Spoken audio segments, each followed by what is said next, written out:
Découvrez Au cœur de l'immobilier par Century 21, vendre, acheter, louer, gérer. Si vous achetez un appartement dans un immeuble, celui-ci sera nécessairement sous le régime de la copropriété. Mais être copropriétaire, ça veut dire quoi exactement?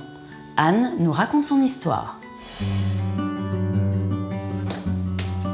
Je suis propriétaire depuis peu d'un appartement dans un petit immeuble. En arrivant, j'ai soigneusement lu le règlement de copropriété. J'ai appris que je possédais 121 millièmes de l'immeuble, ce qui signifie que lorsque le syndic règle pour nous 1 000 € de dépenses, ma cote part est de 121 €.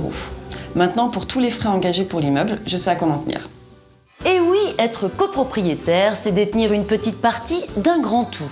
En plus de votre lot privatif, vous possédez une fraction des parties communes. Vous en préoccuper, c'est donc aussi prendre soin de votre patrimoine. Pour en savoir plus sur la copropriété, j'ai le plaisir de recevoir Edmond de Saint-Léger, architecte, et Lionel Réchin, syndic de copropriété.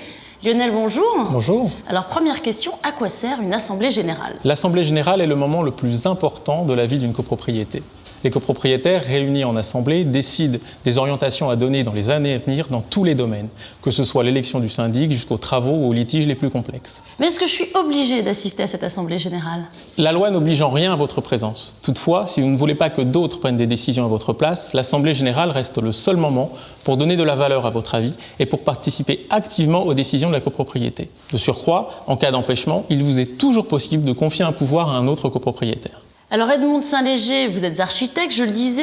Est-ce que chaque copropriété est tenue d'avoir un architecte attitré? Alors non, chaque copropriété n'est pas tenue d'avoir un architecte attitré. Cependant, il est préférable de faire appel à un architecte pour des gros travaux ou des missions spécifiques. Alors concrètement, quelles sont ces missions?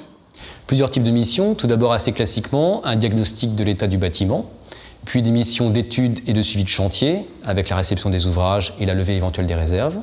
Des missions plus spécifiques, comme la mise en sécurité du bâtiment, des missions de recherche de responsabilité entre copropriétaires ou vis-à-vis de copropriétés voisines. Et enfin, des missions permettant d'améliorer le confort et la performance du bâtiment. Merci messieurs pour ces précisions. Merci. Retrouvez les autres programmes Au cœur de l'immobilier sur century21.fr.